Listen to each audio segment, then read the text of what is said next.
Hey guys, this is Calvin, the interior designer with Savant Company, and we're here at the Fayetteville project where the basement, we put cream of Marfil stone countertops in this basement when we did it years ago.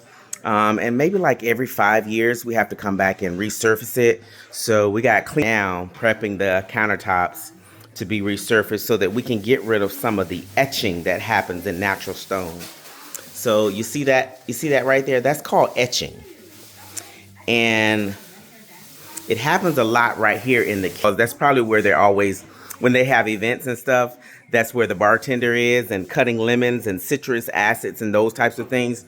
So when you do that on a natural stone, if you are not sealing it every year, and sometimes even sealing it won't stop etching, but you'll start seeing those little dull spots on the countertops, and you can have those resurfaced. You don't have to just eliminate the entire countertop. So you can, and we use Cleaner Image. They also resurface, like if you have the tile on the floors and the grout lines and stuff like that. We did it once. We used them once in our Airbnb that we designed years ago as well.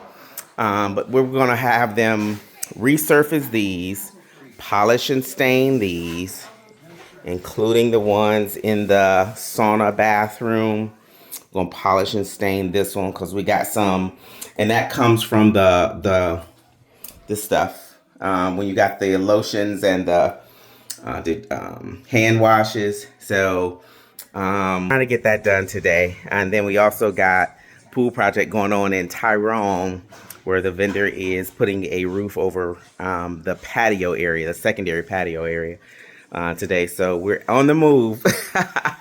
So that's just little tips in regards to using natural stones in your kitchens and baths, and how you can take care of them. All right. Thanks, guys. Thanks for watching.